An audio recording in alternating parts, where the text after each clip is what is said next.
If anything ever kills me, it'll either be the system or my sense of humor, which is why I'm standing under flickering fluorescent lights in a municipal registration office that smells like paper, sweat, and burnt coffee, trying to marry a man I've met exactly twice.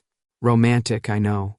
The room is an ode to bureaucracy, white walls the color of printer paper, dull. Gray tiles, rows of cheap plastic chairs that squeak every time someone shifts. A bored clerk stamps something in the distance with the kind of dead-eyed rhythm that makes you question the value of human life. I straighten the stack of documents on the metal counter and force my hand not to shake. Focus, Neil. One last loophole. One last move. The wording on the top page stares back at me. Civil union registration. Below, my name, neatly typed. Under it, spouse, Daniel Hart. Daniel, my almost husband, is not here. I glance at the entrance again. Automatic doors. People coming in and out. No tall guy in a thrift store suit. No apologetic grin. No, sorry, traffic. Just an old lady with a walker and a teenager in a hoodie. Great. I check the time on my phone. The screen mocks me. 3 missed calls from an unknown number, a notification from the Omega Compliance Board, and the blinking reminder I set myself 2 weeks ago. You have 14 days to register your status. I swipe it away like I can swipe away the law. The back of my neck prickles. My body knows what's coming even if I refuse to say the word. The heat under my skin. The strange way scents stand out sharper than they should. My instincts, those traitors, trying to drag me where I swore I'd never go. Into a pack. Under an alpha. No. Over my dead, unregistered body. I pop another inhibitor tablet from the blister pack and dry swallow it. It sticks in my throat for a second, then slides down, leaving a chalky bitterness. My stomach rolls. The system is simple. If you present as Omega and you're unclaimed, you either register to a pack, sign into a state-run facility, or get tracked under special supervision. And then there are the hunters. Old bloodlines with old rights, dragging strays back where they belong. I lasted almost 10 years outside of it. 10 years of pills, forged blood tests, legal work that kept me just close enough to the loopholes to keep breathing. And then they changed the regulations. A registered civil union counts as a stabilizing bond for Omega-class citizens. I mutter under my breath, reading the line for the 100th time. Which means if I get married before my next evaluation, I stop being an unclaimed liability and start being an annoying paperwork problem. Law loves paperwork problems. It hates vague responsibilities. An Omega with a spouse is someone else's problem, not the state's. Hence, Daniel Hart, the answer to my prayers and the owner of exactly 1 spare kidney and a gambling problem. He also apparently owns a spine made of overcooked noodles, because he is still nowhere in sight. The clerk at the next desk looks up over the rim of her glasses. She has the sharp squint of a woman who's seen every kind of idiocy the human race can offer. Mr. Carter, she calls. I plaster on my best, not at all panicking smile. Yes? Your partner is late. Do you want to reschedule the appointment? If I reschedule, the system catches up. The Omega Compliance Board is already breathing down my digital neck. Hunters love red flags like that. I grip the pen until my knuckles whiten. My pulse thuds in my ears. No, I say. We'll proceed. He gave me a power of attorney. That part is true. I drafted it myself. 1 month of rent and a promise to pay off part of his debt bought me Daniel's signature. The man would probably sign up to marry a chair if you offered him enough cash. The clerk sighs. Something about Form 17B and 19C and it's your responsibility, in that flat tone of someone who doesn't care if you're about to ruin your life. I tune her out just enough to stop spiraling. I know these documents by heart. I wrote half the appeals that tried to fight them. I sign my name where it tells me to. Neil Carter. My handwriting is neat, precise, annoyingly honest. I lower the pen to the last line. The final signature that will turn this whole mess into a legally binding shield. The door behind me slides open with a soft hiss. The air changes. It's stupid, how obvious it is. The antiseptic office smell, toner, coffee, cheap laundry detergent, gets sliced through by something else. Something warmer, heavier, like heat and pine, and the moment before a storm breaks, my fingers tighten around the pen. The tiny hairs on my arms stand on end. No, not here. Not now. I don't turn around right away. I finish the stroke of the letter, force my name onto the paper like I can write myself out of this. Mr. Carter. The voice is low, quiet, and somehow cuts through the murmur of printers and coughs and whispers like a knife through thin plastic. I turn. He's taller than I expected. Most alphas are big, but this one looks like he was designed by a committee that really wanted to make a point. Broad shoulders under a dark coat, long legs, posture straight as a rule. His hair is dark, clipped close at the sides, and his eyes, of course, gray, cool, assessing, the kind of eyes that don't look at you so much as weigh you, like he. It's estimating distance, risk, how fast you'd run, and where you'd fall. He wears black gloves, on his chest, pinned to his coat, a small metal badge with a crest I know too well, a stylized hound, head raised, jaws open, a hunter's insignia. Old rights, old blood. My stomach drops clean through the floor. Excuse me, I say, because panic for me always wraps itself in sarcasm. If you're here for a parking ticket, the traffic department is down the hall. The hint of something almost like amusement touches his mouth. It doesn't reach his eyes. He steps closer to the counter. The clerk straightens. Suddenly very awake, her expression flips from bored irritation to that tight politeness reserved for dangerous authority. Hunter Grace, she says. We weren't informed. Grace Kellen, he corrects mildly. The way she flinches tells me he could have said it colder. And I don't need to be announced. I'm exercising a prior right. He looks at the document under my hand. His gaze flicks from my signature to the empty space where Daniel's should be. One eyebrow rises a fraction. A civil union, he says. No judgment, just statement. With a man who isn't here. He'll be here, I lie. No, he says. He won't. He reaches out, gloved fingers moving with slow, deliberate precision, and slides the paper out from under my hand. I grab for it on reflex. Hey. He ignores me. Holds the page up to the light like he's examining it for defects, then, with the same calm he might use to open a door, tears it neatly in half. The sound of ripping paper feels louder than it should be. I stare at the two halves in his hand. Oh, good, I say. I was worried today wouldn't get worse. By right of the hunt, he says, and his voice shifts, not louder, but sharper, like something old just stepped into the room with him. Neil Carter, unregistered Omega. You are under my claim until I return you to the system. There it is. The word I spent 10 years outrunning. Dropped into an office full of strangers and laminate surfaces. Omega. My ears buzz. Heat crawls under my skin, traitorous, answering something in his presence. My inhibitors feel like chalk dust. He knows. Of course he knows. The badge, the tone, the way the clerk avoids looking at me directly now. I bare my teeth. By right of go to hell, Hunter Kellen. I'm busy ruining my life without your help. He looks at me fully then, and for just a heartbeat there's something like interest in his gaze. Not hunger, not pity, something annoyingly thoughtful. I don't have an appointment there, he says. You do have one with me. Refund it. No. He steps into my space so smoothly I don't notice until the scent of him pushes over me, restrained but sharp, like clean cold air after rain. My instincts jump like someone just yanked a chain. I jerk back. My hip hits the counter. His hand closes around my wrist. There's no bruising grip, no theatrical violence, just steady, unshakable pressure that says you're not going anywhere and you know it. Every nerve in my arm lights up. My pulse trips. Let go, I snap. I will, he says. After this, I see the glint of metal too late. The collar is simple, functional, matte black, a thin seam where it opens. A tiny embedded chip that glows faint blue for a second as it activates. I know the type. Hunters use them in transfers. Omegas call them what they are. Leashes. The click, as it closes around my neck, feels like a gunshot. A tiny jolt runs under my skin, a pulse racing along my spine. It's not pain, exactly. More like static.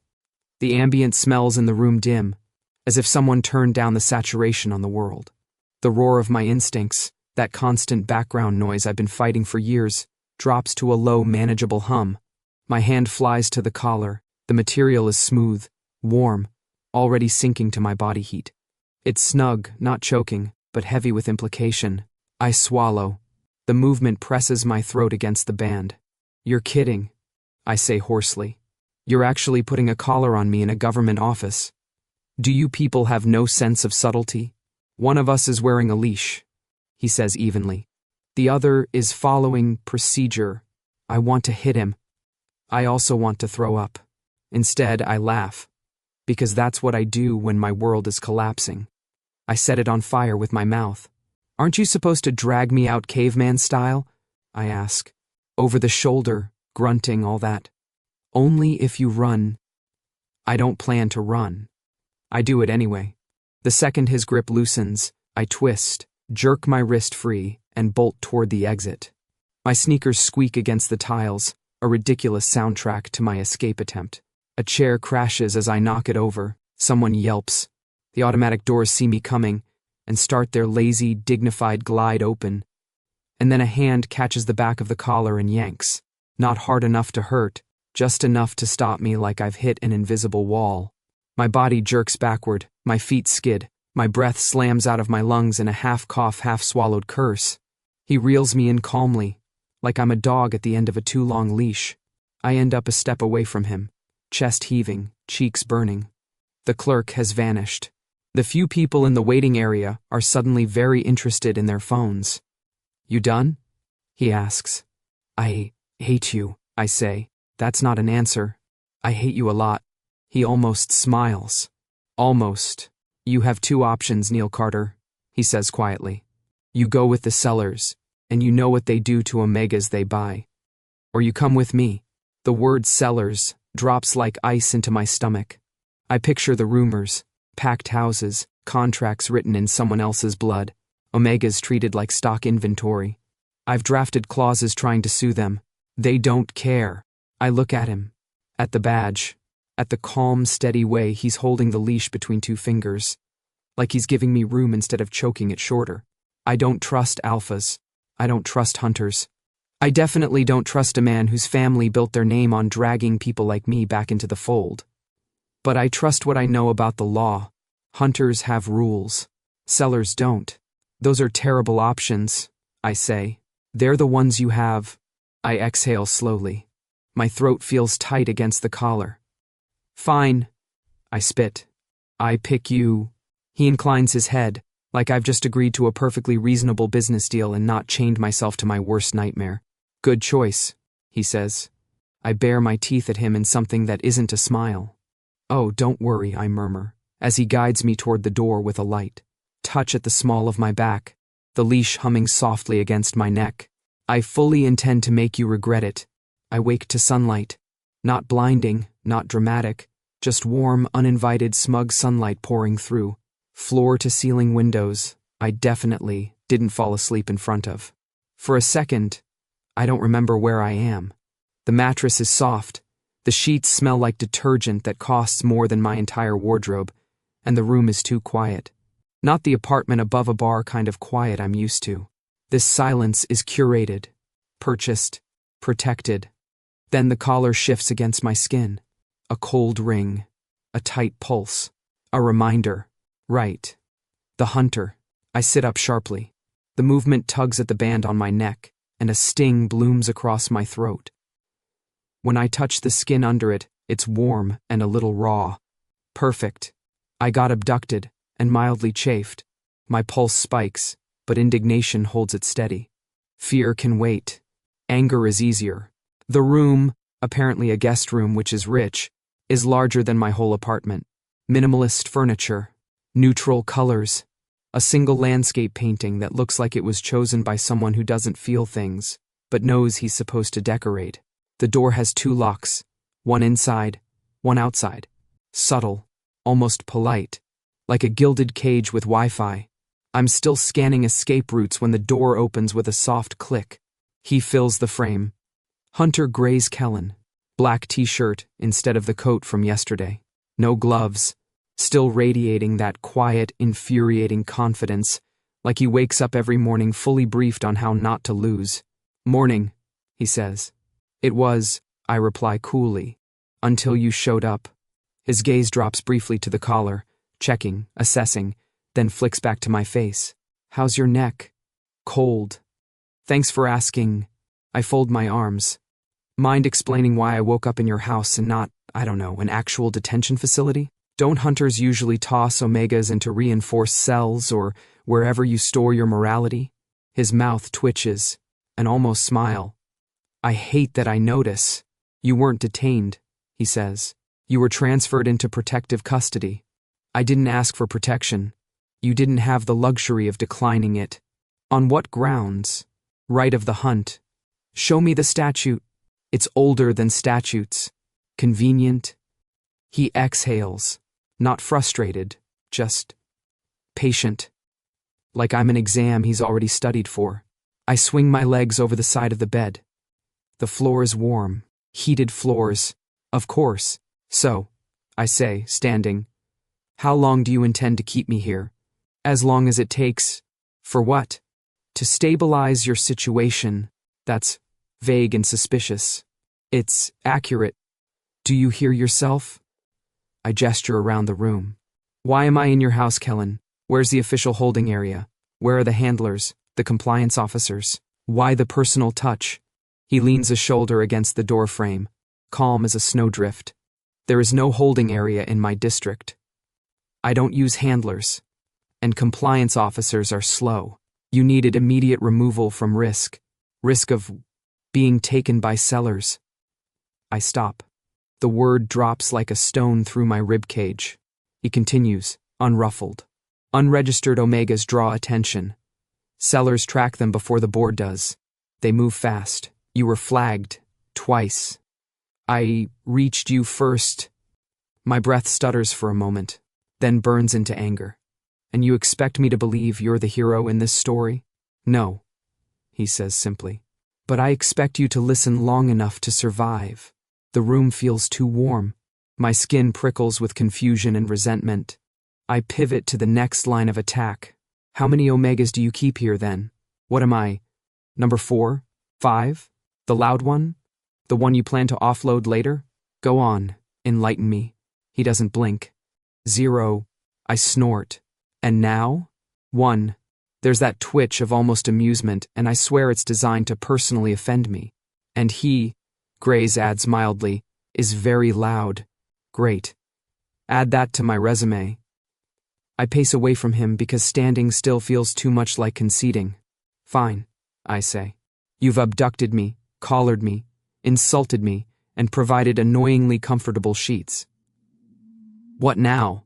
Now, he says. You eat. Then we discuss next steps. I'm not staying here. You are. I whip around. On what authority? He meets my glare with infuriating calm. Mine. It's not dominance. It's not a threat. It's a statement of fact.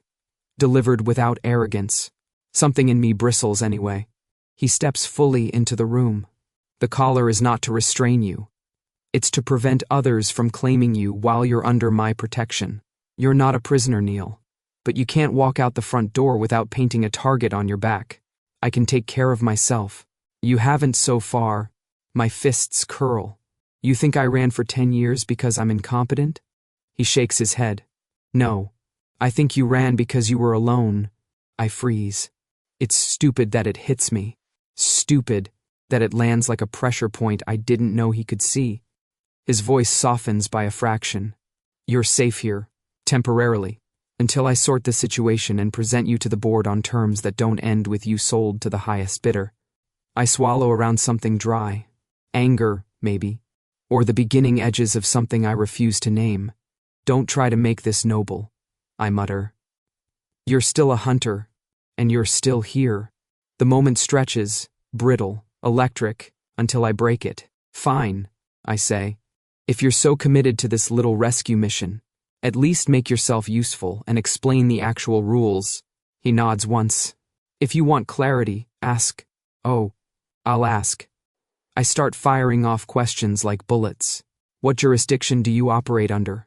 What's the appeal process? What are the parameters of protective custody? How long is a hunter allowed to keep an omega off record?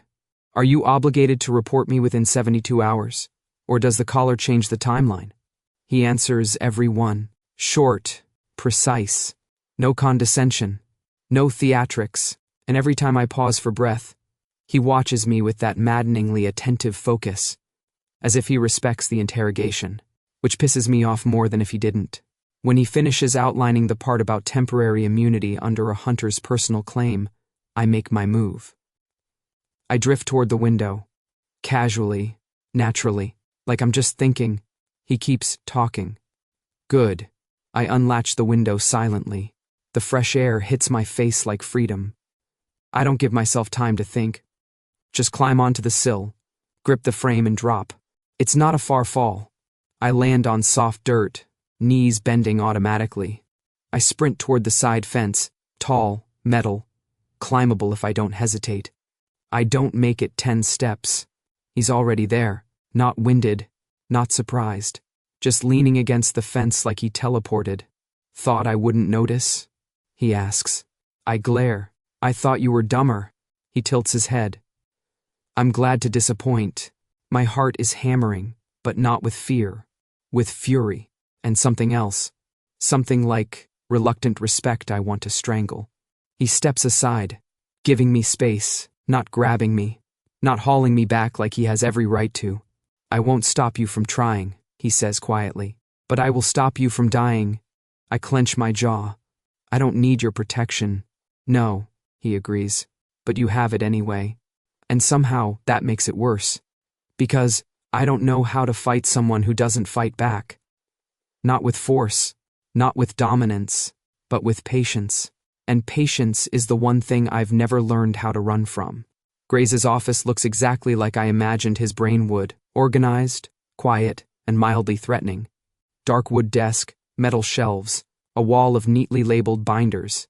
No clutter, no personal photos.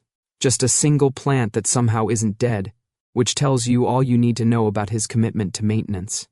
I sit across from him with a stack of reports in front of me, collar, cool against the back of my neck, pretending I'm not plotting a crime.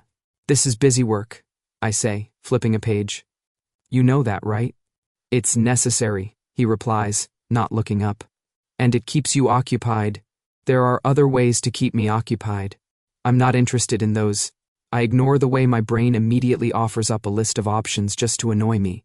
He pushes another folder toward me. You have a legal background. I need cross-checking on the documentation before I submit it to the board. Ah, I say. You're exploiting me. Finally, something familiar. If he hears the edge behind the joke, he doesn't comment. He just nods at the forms. So I work. At first, I do it properly, purely out of habit. Reading, parsing again. Old instinct. Find the loopholes, catch the inconsistencies. The reports are on omega transfers, seller activity, hunter interventions. Dry, clinical wording that turns lives into case numbers. After half an hour, irritation kicks in. I'm a captive with premium betting, and he's making me his unpaid paralegal. My fingers tighten on the pen. A thought slides in. Quiet, petty, perfect. He trusts me with his paperwork. He really shouldn't. I start small. I move a comma in a regulation reference, shifting the meaning just enough that any compliance officer worth their salt will trip over it. I adjust a deadline in one case by a week, slipping a 7 where there was a 1. Then I rewrite a clause about jurisdiction so it technically says the opposite of what it meant. Sounds the same, reads clean, fails under scrutiny. It's the kind of sabotage that would make my old mentors proud. Elegant, invisible, unless you know where to look. He signs the last page of one report without checking. That rankles for some reason. You're very trusting, I say. I'm efficient, he counters. I don't have time to second-guess work I delegate. Bold of you to assume I'm not going to tank your reputation with one creative preposition. He glances up. Our eyes meet. His are steady, cool gray with that faint, annoying warmth at the edges. Are you? he asks. What? Going to tank my reputation? I give him my most innocent look, which, granted, is still about 70% menace. Guess we'll find out. He hums, non-committal, and turns back to the documents. It takes him 20 minutes. Not to notice something's wrong, to decide how he wants to handle it. He taps the page gently with his pen. This clause is reversed. My stomach does a weird little flip. Is it? And this deadline, he continues, flipping to another report. You extended it by 6 days. Huh, I say. Must be a typo. And this comma, he adds, makes the enforcement non-binding. There's a pause. You're very thorough, he finishes. I brace for the reprimand, for the anger, for the lecture about responsibility, integrity, all the things people like to throw in Omega's faces like we invented human error. Instead, he leans back in his chair and studies me. You're smart, he says.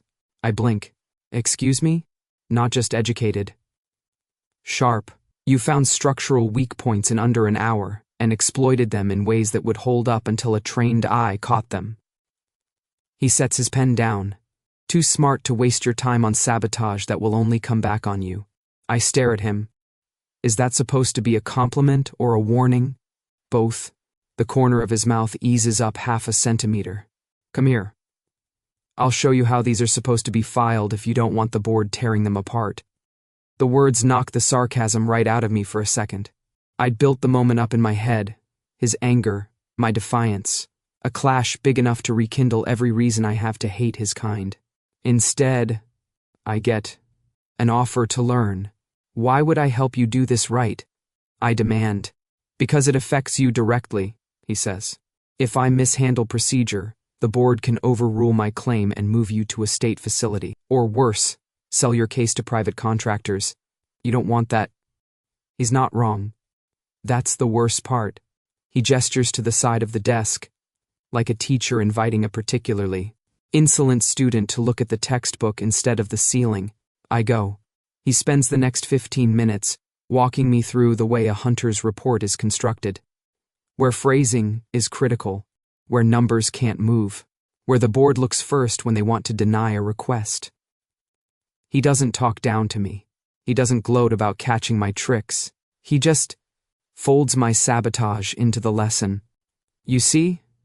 He says, tapping a paragraph. Here, if you invert the condition, it sounds nicer but loses all teeth. You did that intentionally. Don't. Not in this section. Are you seriously critiquing my method of messing with you? I ask. Yes. It was sloppy. Sloppy? You left a pattern. Don't leave patterns. For a second, I don't know whether to punch him or laugh. Unbelievable, I mutter.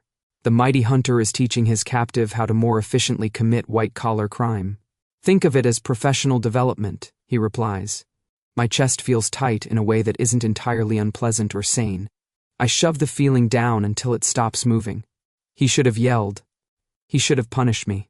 He should have done something to prove he's in control. Instead, he folds me silently into the work, like I'm part of it. It's infuriating.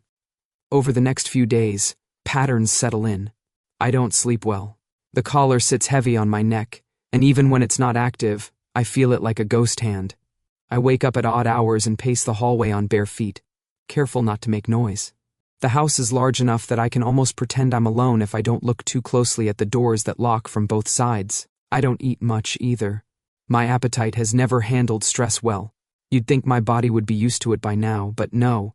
Survival mechanisms are drama queens. The third night, I find myself hovering in the kitchen at 2 a.m., staring blankly into the fridge like the answer to my problems is hiding behind a bottle of orange juice.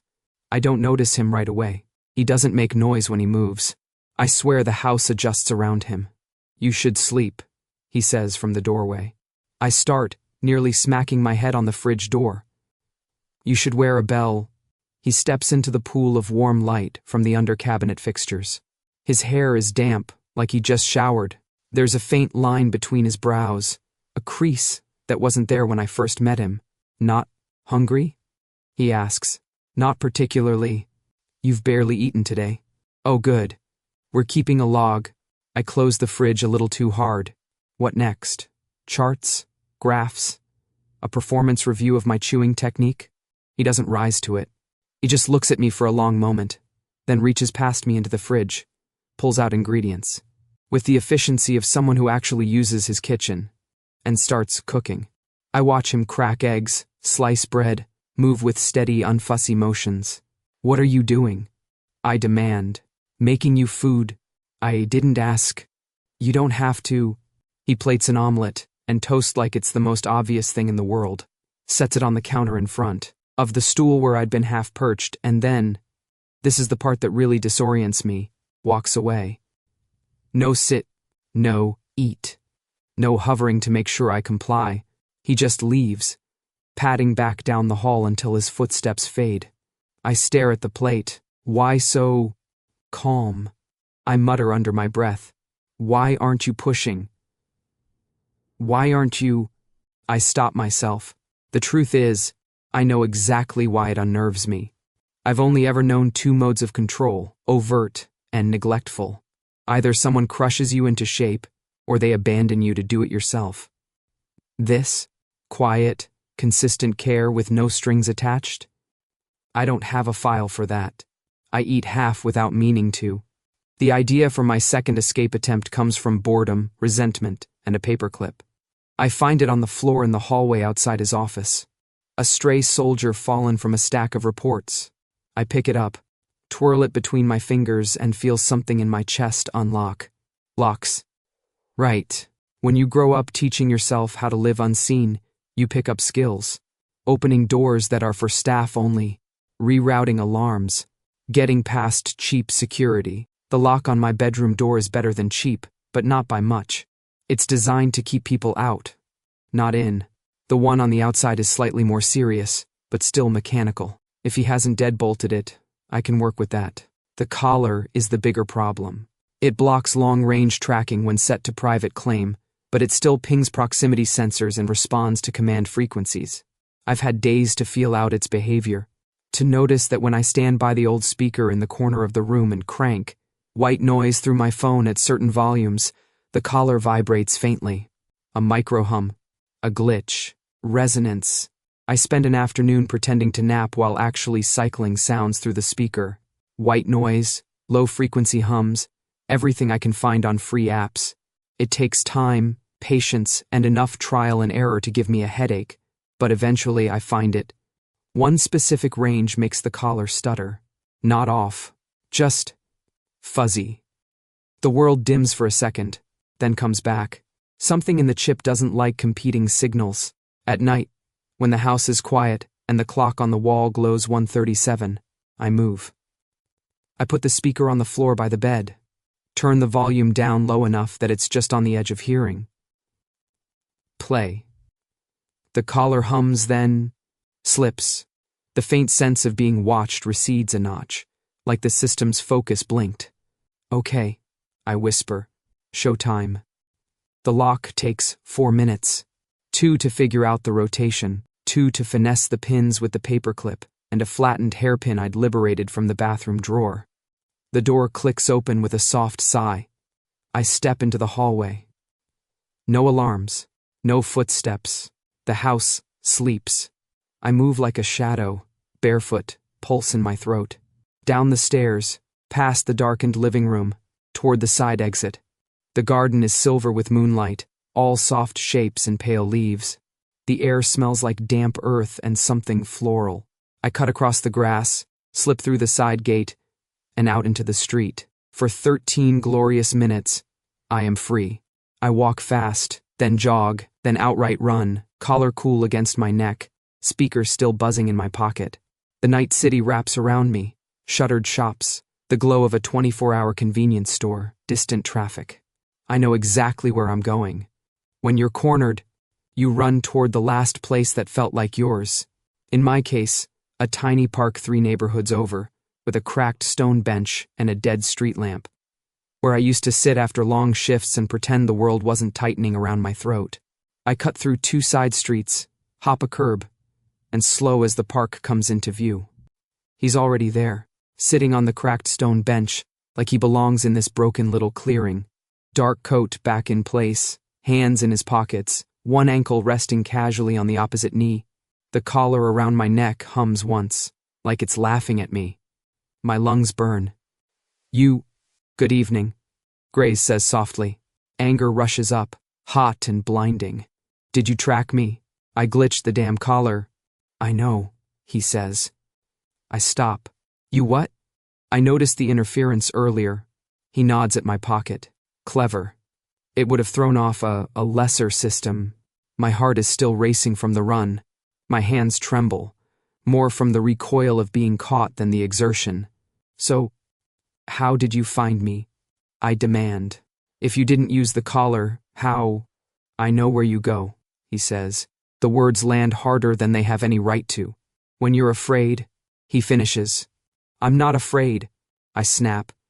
He studies me for a second, head tilted slightly, eyes calm and unbearably sharp. All right, he says. When you're angry, then. The night presses in around us.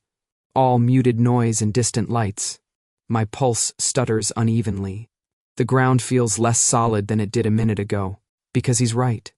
I ran here on instinct, to the one piece of neutral ground my brain still catalogs as mine, a place no one else should know about. But you do, I say, voice thin. I read your file, he says. I followed your old commutes, the cases you took, the neighborhoods you favored. You came here twice after contentious appeals, once after a lost case that shouldn't have been lost. He looks around the small park, then back at me. It's a pattern, he says quietly. I pay attention to patterns. My hands won't stop shaking. Not from fear of him. Not exactly. From the creeping, unfamiliar sensation of being seen with that kind of precision. Of someone mapping my movements not to control, but to understand. You should have broken by now, I say, the thought spilling out before I can filter it. Yelled, threatened, tightened the leash. His lips curve in something that almost resembles a smile. It's tired, not unkind. You wanted me to? He asks. I wanted you to be predictable. I fire back. Hunters break things. That's what you do. I don't hunt things, he says. I hunt outcomes. He rises from the bench, not looming, just there, solid, unmoving. And right now, he adds, I'm waiting. For what? My voice is too soft. For you to decide which outcome you want. The moonlight catches the edge of his badge. The collar is a cool ring around my throat. The city hums beyond the park, distant and indifferent. He doesn't reach for me, doesn't grab the leash, doesn't command. He just waits. And that, I realize with a slow, twisting dread that isn't entirely unpleasant, is worse than any chain, because you can fight a man who tries to break you. You don't know what to do with one who's willing to stand there, steady and patient, while you decide whether to walk back on your own. The first sign that something is wrong shows up in white paint on black steel. It appears overnight on the front gate, 2 quick slashes crossing a circle, drawn at shoulder height. Easy to miss if you're not looking. Easier to feel than to see. I feel it in the way Gray's goes still. We're coming back from the grocery store. Yes, he buys groceries. No, I don't know why that surprises me every time. He's balancing a bag in one hand, the other tucked in his coat pocket.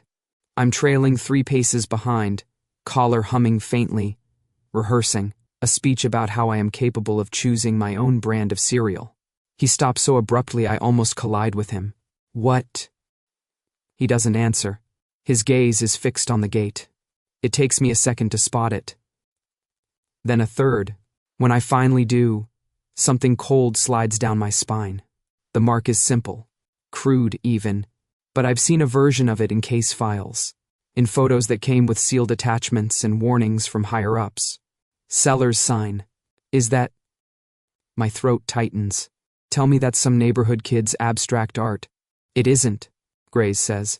He shifts the bag, reaches up, and wipes the mark away with the cuff of his coat.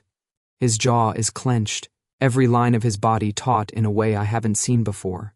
Not even when he collared me. The white paint smears, streaking across the black bars. He scrubs until there's nothing left but a faint gray ghost of a circle. He drops his hand, fingers flexing once. You're tense, I say. because sometimes my survival instinct clocks out early. Is this your version of panic? Very controlled smudging? He doesn't look at me. Go inside, Neil. The tone is different. Still calm, still quiet, but with a layer of steel under it. Every instinct I have tells me to push, to pry, to make a joke big enough to cover the sliver of fear that just lodged in my chest. Instead, for once, I listen. The house feels different that night.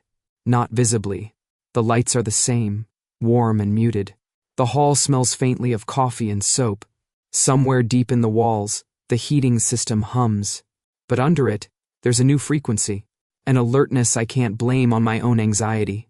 Grays moves through the rooms with purpose, checking windows, doors, the motion sensors embedded discreetly in the corners. He speaks on the phone in low tones, too soft for me to catch more than fragments. Yes. Flagged. No, not yet. Increased patrols on the west side. I hover in the doorway of his office, arms folded, watching him type one-handed while still on the call.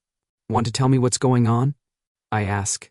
He finishes the sentence he's writing, sets the phone down, and looks up at me. You saw the mark, he says. Not a question. I'm not blind. His mouth twitches. Sellers know you're here, he says. They want to unsettle us. Push me to move you somewhere weaker. Somewhere they can grab me, I translate. Yes. A sharp, bitter laugh escapes me. Fun. Love being the limited time offer of the month. They won't get you, he says. He says it like he's stating a weather report, not making a promise. That terrifies me more than bravado would have. And what does the board say about that? I ask. You keeping prime merchandise all to yourself? His eyes cool. You're not merchandise. That's not how they see it. That's not how I see it, he corrects. It's too much. Too soft. Too honest. I look away. Whatever, I mutter. Just, maybe order more paint. In case they start doodling again. He doesn't smile. I'm meeting them, he says instead. My head snaps up. Excuse me? Tonight. Neutral ground. Oh, good. Yes, go meet the human traffickers alone. What could possibly go wrong? I shake my head. And I'm supposed to just sit here? Be good? Wait for my brave hunter to come back from the Mafia summit? Yes. Absolutely not, Neil. I hate that he can fit warning, patience, and a weird note of concern into just my name. I'm not a child you can park in front of the TV, I snap. You drag me into your house, collar me, feed me, lecture me, and now you're going. To have a secret meeting with the people who want to buy me by the pound? I get a say. You get safety, he says. That's what I can guarantee. I want to argue more, to demand details, to wedge myself into the center of the situation until he has no choice but to involve me. But the thought of being in the same building as Sellers again, this time without his badge in front of me, makes my skin crawl. Fine, I bite out. Go. Do your hunter thing. He stands, shrugs his coat on, pauses beside me in the doorway. If you hear anything outside, he says quietly, stay away from the windows. You realize that telling me that guarantees I'll look, right? His gaze holds mine, steady, unwavering. I'm serious, Neil. The use of my name like that, without title, without edge, pulls at something in my chest I refuse to examine. Whatever, I mutter again. Just go. He goes. The front door closes with a soft thud. The house hums. The collar is cool against my neck, suddenly very noticeable, as if it knows the shield that came with it just walked out. I last 20 minutes. I try to read. The words smear. I try to pace. The rooms feel smaller with every turn. Eventually I end up near the front of the house, pressed back in the shadowed hallway by the stairs, close enough to hear the distant sounds of the street. No cars, no voices, just quiet suburban night, until there isn't. Tires on asphalt, doors opening, footsteps, multiple, measured, confident. Voices murmur just beyond the gate. I edge forward until I can see a sliver of the front yard through the side window. The curtains barely parted. Grays stands just inside the fence, coat buttoned up, shoulders squared. Across from him, on the sidewalk, 3 figures. They don't wear insignia. They don't have to. You can tell what they are by the way they stand. Acts like the world already belongs to them and everything else is inventory. The one in the middle is talking. I can't make out all the words through the glass, but his tone is casual, almost polite. No need for hostility, Kellen. We're all working the same problem. Unmarked omegas are unstable. They need placement. Gray's reply is low. I press the side of my face closer to the window. He's under my protection. I catch. Filed under my claim. You can't hold him here forever, the man says. You know how this works. Hunters bring them in, we distribute. That's the order of things. Better to hand him over before it's too late. My heart stops. Better to hand him over before it's too late. The words slam into my chest like a physical hit. I know what too late means in their mouths. Too late to make a profit. Too late to discipline. Too late to erase inconvenient personality traits. I can't hear Gray's response. A car passes on the street. The sound drowns out his next line. The cellars shift, blocking my view for a second. I step back, pulse pounding. That's enough. I don't need to hear the rest. I've heard enough of these conversations in offices, in corridors, in waiting rooms where people in suits spoke about difficult cases like they weren't sitting 3 chairs away. Better to hand him over. My chest feels tight. My palms are damp. Anger comes rushing in to wrap around the hurt like armor. Of course, this ends the same way everything else does. I'm a problem to be moved.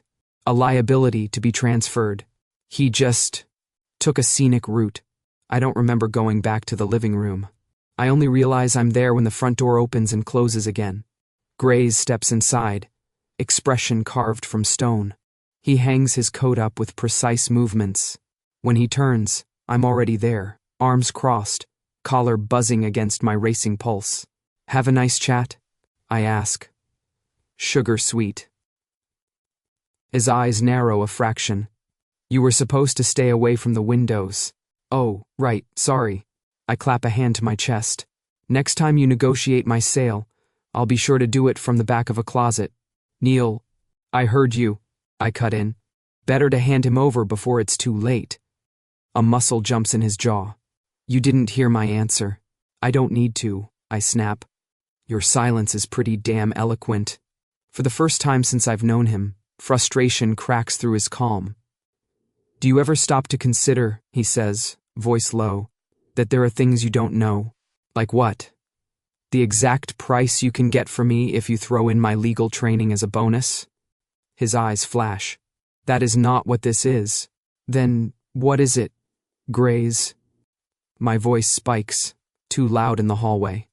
Because from where I'm standing, it looks like I traded one kind of leash for another. At least sellers are honest about what they want. He takes a step forward. I automatically take one back. The collar touches my throat, suddenly too tight. You think I brought them here? He asks. Invited this? I think you're tired of babysitting a liability. You are not. He cuts himself off, inhales slowly, visibly reining something in. You didn't hear the whole conversation. I heard enough.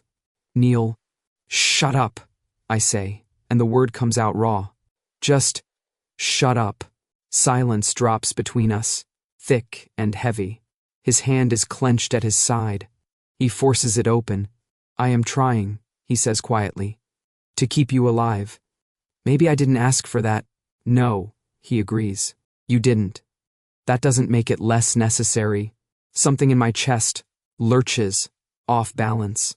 If you're so desperate to offload me, I say, clinging to anger like a lifeline. Go ahead.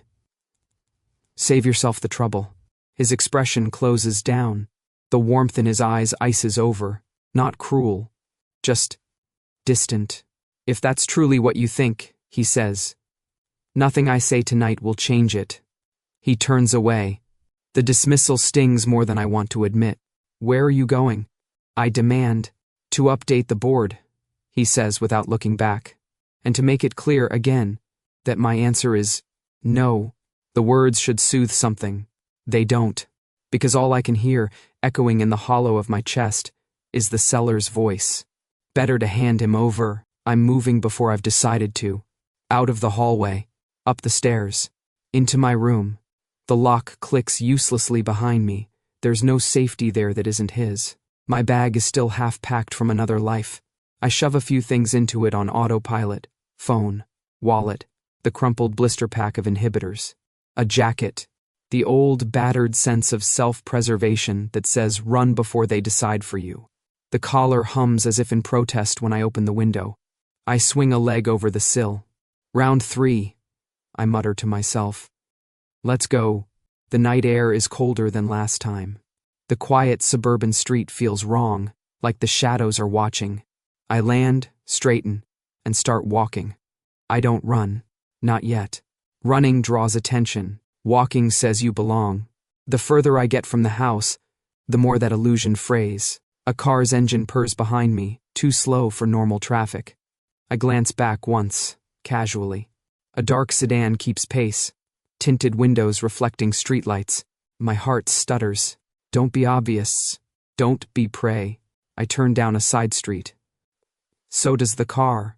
The houses thin out, replaced by an empty lot and the hulking silhouette of the old shopping center, the one that died when everyone started buying their stuff online. Its sign hangs crooked, a few letters missing. The parking lot is a wide, cracked expanse of faded lines and weeds. The sedan pulls into the lot ahead of me and stops. I should turn around.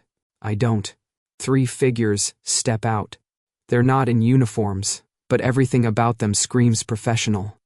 Clean boots, expensive coats, the kind of confidence that comes from knowing the law will look the other way. Well, well, the one from earlier says, spreading his hands. Under the parking lot lights, his smile is bright and empty. Look what wandered off the hunter's porch. My skin goes ice cold. I'm just out for a walk, I say, voice too thin. Try not to read symbolism into everything. We don't have to read anything, he says. You coming to us yourself? That's practically a signed consent form. They start to move, not closing in, not quite. They circle, keeping a polite distance, just far enough that if I bolted in any direction, one of them would be there first. We had a very generous offer on you last month, another one says conversationally. Unmarked, clever, educated. Hunters don't usually keep those for themselves. Kellen's being greedy. He'll fold, the first one adds. They always do. Pressure from the board, pressure from above. Better that you get used to the idea now. My breath is coming too fast. The collar is suddenly not a symbol of control, but of the last line between me and them. Because Grays said no. More than once. The realization slams into me like a physical blow. He's the shield, not the threat. I'm the idiot who walked out from behind him. One of the sellers leans in just enough that I can smell his cologne. Sharp, chemical. Nothing like the clean pine of the hunter behind me in every memory. We'll give you a head start, he murmurs, and his smile widens. Makes the chase more interesting. They step back. They don't touch me. They don't need to. The message is clear enough. Run, hide. It won't matter. My legs feel numb. My hands are shaking so hard I have to curl them into fists to keep it from showing. For the first time in a very long time, the fear isn't abstract. It's not paperwork or regulations or the slow crush of systems. It's teeth, waiting, smiling, and in that hollow, drained-out space in my chest, a single, treacherous thought whispers, I was safer with the hunter. The rain starts halfway home. I don't register it at first. My mind is still stuck in the empty parking lot, replaying the way those men smiled. How casual they were, how certain. The way they didn't touch me because they didn't need to. Fear crawls under my skin, cold and sharp, making the world feel slightly tilted. By the time I reach Gray's Street, the drizzle has turned into a steady downpour. My clothes cling to me, my hair drips into my eyes. The collar chafes, rubbing raw skin with every step. Everything aches. My pride, most of all. The house rises out of the rain like a quiet monolith of warmth and light. I don't knock. I push the door open, step into the dimly lit living room, and stand there dripping, shaking, furious and exhausted all at once. Grays is sitting on the couch, back straight, hands pressed loosely together, like he's been waiting this entire time. He lifts his gaze to me. The expression he wears is not anger, not relief, not triumph, just understanding. I realize then that he expected me to come back, not because he assumed I would, but because he hoped I'd choose to. My throat tightens so painfully I almost double over. My voice breaks on the first word. I swallow hard, trying again. I don't want to go to them. I know, he says softly. The simple acceptance nearly undoes me. I take a step forward, wet shoes squelching against the hardwood. My voice comes out hoarse. I don't know if I want to be here. With you. I know that too. There's no offense in his tone, no disappointment, just truth spoken plainly, like he's accustomed to dealing with skittish animals, except he never treats me like one. I stand there, arms wrapped around myself, shivering more from emotion than cold. Water drips onto the floor in small patters. Grays doesn't tell me to dry off, doesn't move toward me, doesn't avert his eyes. He waits. I hate how much that matters. Why aren't you yelling at me? I snap, because anger is easier than the ache in my chest. Why aren't you punishing me? Isn't that your job? Hunter brings stray Omega home. Omega disobeys. No, he interrupts gently. I freeze. He rises from the couch slowly, giving me time to step back if I want to. I don't. It's not my job to punish you, he says. It's my job to protect you. And if I don't want your protection? I whisper. Then I protect you anyway, he replies. Until you decide you don't need it. I laugh. It comes out broken. That's not how this works. That's not how any of this works. He tilts his head. Tell me how it works, Neil. The emptiness inside me cracks. It works like this, I say, voice rising. People take. They take your time, your energy, your skills, your body, whatever they want. And when you're inconvenient, they pass you on, sell you off, forget you existed. He steps a fraction closer. I don't move away. You think that's all you are, he murmurs. Something to be used, something to be owned, because that's what everyone has treated me like. I spit. Since I presented, since I learned how this world works, since the moment someone looked at me and saw potential profit instead of a person. My breath comes hard and uneven. Rain trickles down my jaw, mixing with the heat in my face. I hid my nature because the moment people know, they stop seeing me as human. They see obligation or opportunity, a liability or a resource. Something to mark, something to control. My voice cracks completely. Nobody ever chooses me, Grays. Not for me. Not without expecting something in return. Silence settles between us like a weight. My chest heaves. My fingers shake. The collar feels impossibly tight. Grays looks at me with a steadiness that makes my breath stutter. I don't want power over you, he says quietly. It's too late. I shoot back, bitter. You already have it. He nods once without flinching from the accusation. Then I'll give it back. He reaches up, slowly, visibly, giving me time to protest. I don't. His fingers touch the collar. Warm, careful. The magnetic seam clicks. The collar opens. Cold air touches the skin that's been hidden for days. I suck in a sharp breath as the weight lifts, the pressure eases, and the soft ring of the chip's deactivation hums once before going silent. My knees almost go out. It feels like being unplugged from something buzzing beneath my skin. Like relief and fear tangled together. I reach up and cradle my throat, fingers brushing the tender skin where metal sat. The vulnerability hits like a body blow. I swallow. My voice trembles. I thought you'd never take it off. You weren't ready before, he says simply. And I am, I whisper. You're scared, he answers. But you came back. That tells me more than anything you could say. I shake my head. I came back because I didn't want to die. That's reason enough, he says. I let out a shaky half laugh. You really don't do comforting well. I'm trying. I finally lift my gaze to him. His expression is gentle in a way that feels dangerously close to undoing me entirely. What if I walk out right now? I ask. Then I won't follow. The words hit like a punch straight to the sternum. He means it. Every syllable. And if I stay? My voice is barely there. He steps half a pace closer, not touching me, just close enough for his warmth to bleed through the space between us. Then just stay, he says. Not because you owe me, not because I caught you, because you chose to. I glance down at the collar in his hand, then at the open door behind me, then at him. Fear coils in my stomach. So does something unbearably fragile. I don't know how to be chosen, I whisper. He looks at me like it's the simplest truth in the world. Then let this be the first time. My breath hitches. The rain outside softens to a distant hush. The house holds still around us, quiet as a held breath. I take one step forward, then another, until I'm close enough that I can feel his presence like a shield pressed between me and the rest of the world. I'm not property, I say, voice unsteady but true.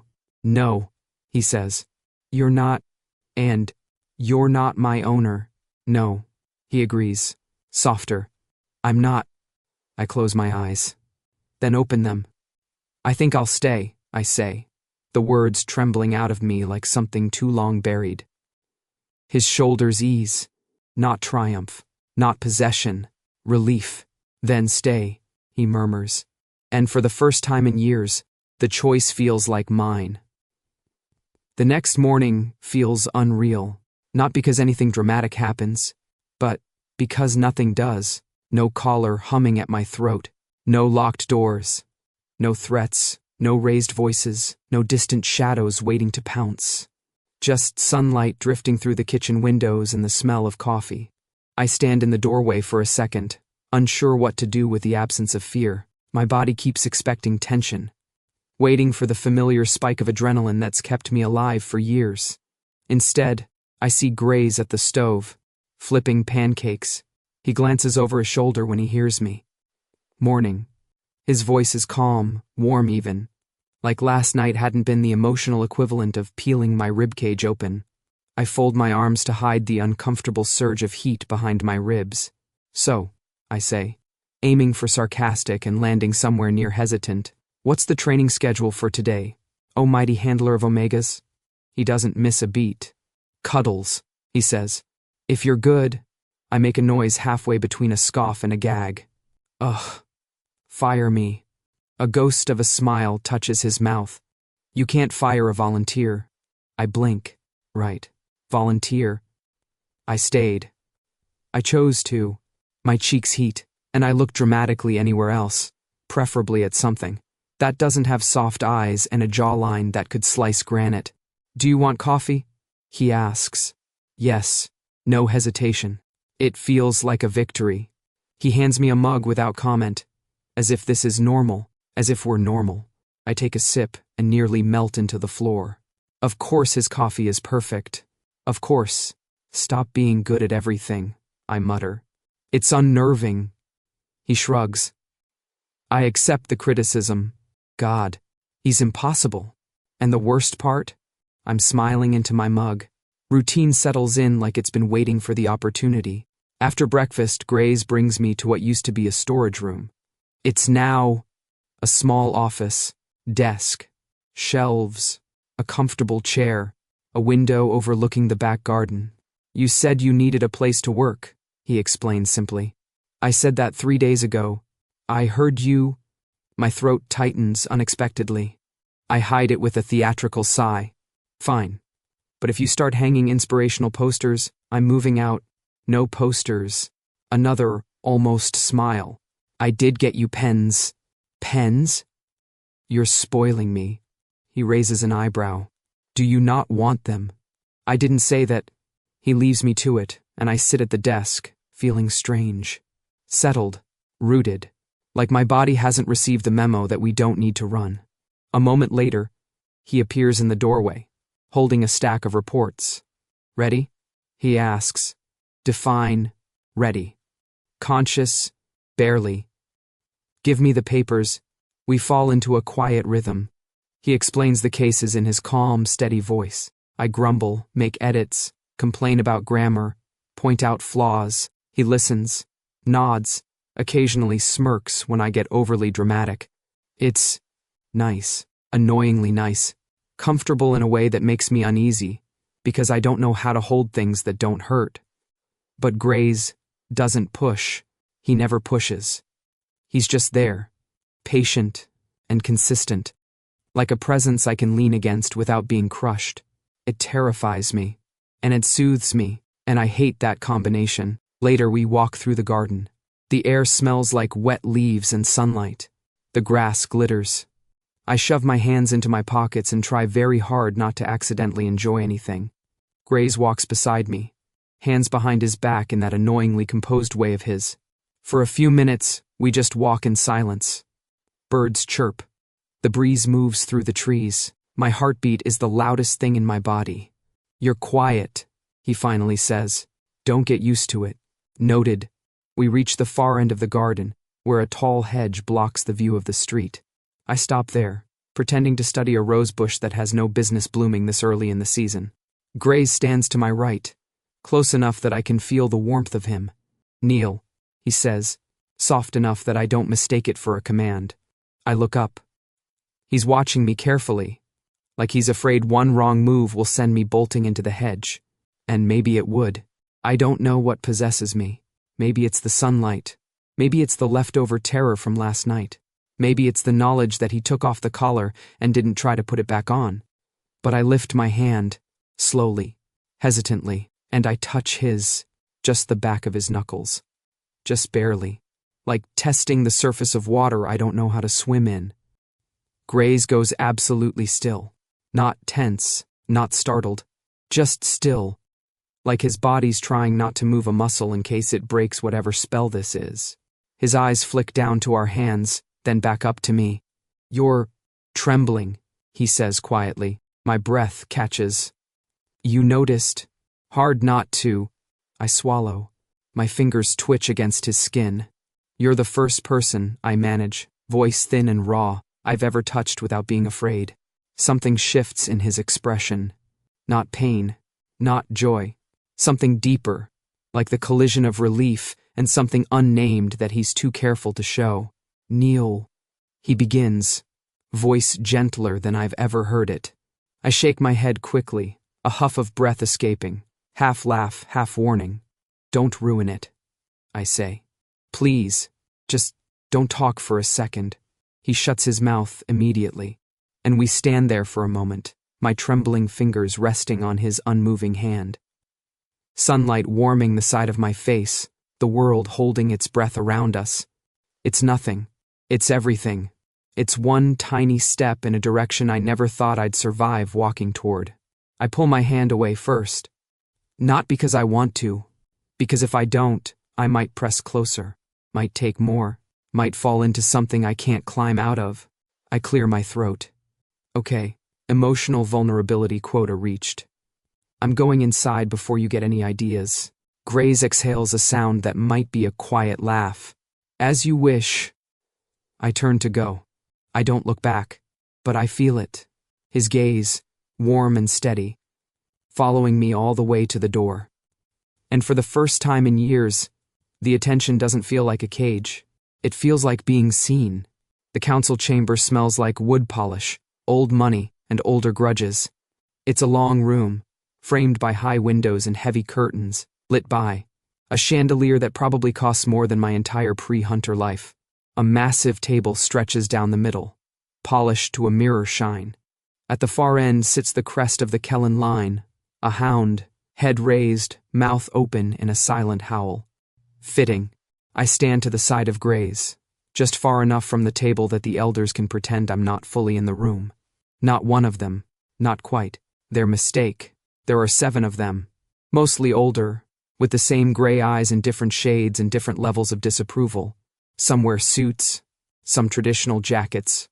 All carry the air of people who have never heard the word no and truly processed it. The head elder, a woman whose hair is white not from age but from sheer willpower, taps a pen against a file in front of her. Hunter Kellen, she says, voice cool. You've held the unmarked Omega in your personal custody for an unprecedented length of time. Neil, Grace says, gently. His name is Neil. Her gaze flicks to me and back, as if I'm an object on a shelf she's already catalogued. Names do not change his status, she says. Unmarked, unbonded, unregulated. My jaw tightens. Grace doesn't look away from her. Protected, he says. Under my claim. You filed that claim months ago. Her pen clicks once. Provisional. Temporary. It cannot remain so indefinitely. An Omega is either marked into a pack, bound by contract, or transferred to an appropriate facility. There it is. The vocabulary of control dressed up as policy. We are here, another elder says, steepling his fingers, to determine his placement. A third elder, smoother, more political, offers a mild smile. We do not oppose you keeping him, Grace. On the contrary, it would be safer, for all involved, if your arrangement was made official. A formal bond, a mark, a contract acknowledging him as your property. I feel my heart slam into my ribs. It's not the shock of the suggestion. We all knew this was where they were going. It's the casual way they say it. Property. The word scrapes down my spine like broken glass. Beside me, Grace goes very still. He is not property, he says. Then what is he? The head elder asks. Grace glances at me, and in that split second, I get it. He brought me here, knowing this would happen. Knowing they'd push. Knowing I'd hear every word. And he still took the collar off. He's not going to answer for me. This time, I step forward before he can speak. I feel every eye in the room slice toward me. Feels like stepping into the center of a spotlight without a script. My palms are sweating. My heart is going too fast. Every instinct screams at me to shut up. Stay small, stay forgettable. I ignore it. I think I can answer that, I say. An elder on the left frowns. You were not invited? I offer, smiling pleasantly. Yeah. That's kind of the theme of my life. I show up anyway. A faint ripple goes through the room. Not laughter exactly. Just surprise. I rest my hands on the back of the empty chair in front of me, grounding myself. I'm not unmarked, I say. The head elder's eyes narrow. You wear no crest, no brand. There is no record. I'm not unmarked, I repeat, voice stronger. I'm unowned. The distinction hangs in the air like a spark. Behind me, I feel rather than see the way Grace straightens.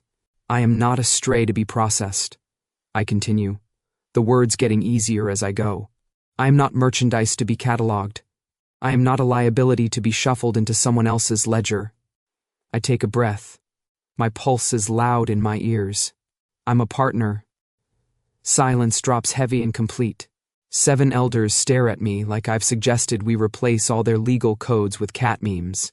If anybody here has a problem with that, I add, letting the lawyer in me take over, step right up.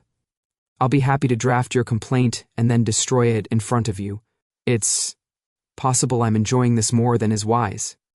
One of the older men sputters. Young man, you forget your place.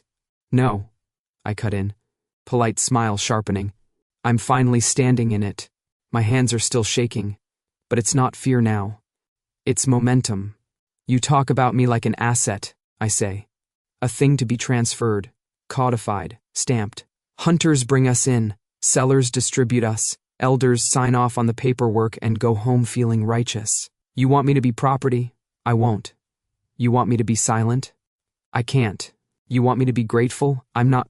I glance back at Grace. He's watching me with that same calm focus he has when we go through reports together. But there's something new in his eyes now. Warmth. Pride. Something that makes my chest feel too small. I clear my throat and turn back to the table. I choose who I stand with, I say. I choose who I fight beside. And I choose him.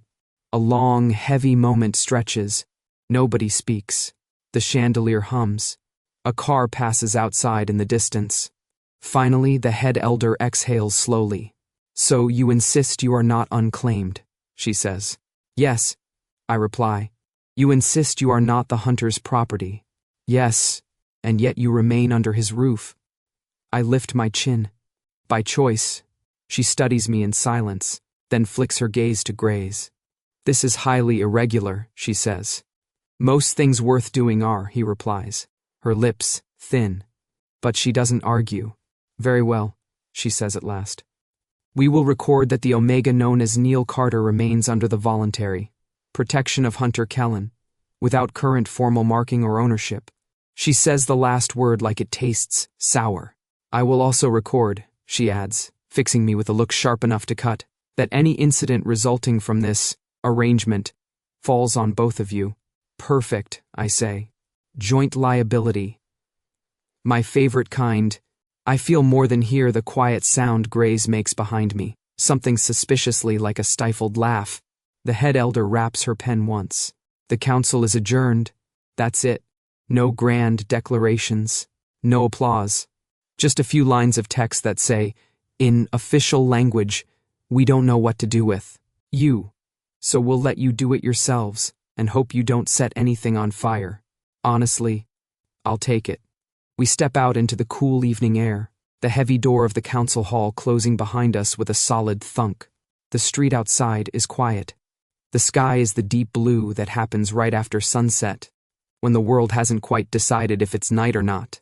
Streetlights cast soft halos on the pavement. We walk side by side. For a while, neither of us speaks. Then, quietly, you didn't have to do that, Grays says. Do what? I ask, eyes fixed on the sidewalk. Stand in front of them the way you did. There's a crease between his brows now, a different kind of tension. Fight like that. I huff. Newsflash, Hunter. I'm not a decorative plant, I argue. It's what I do. I know. He sounds faintly amused, then serious again. I don't want you fighting my battles. I stop. He takes one more step, then stops too, turning to face me under the glow of the nearest streetlight. His gaze is steady, earnest in a way that still unsettles me.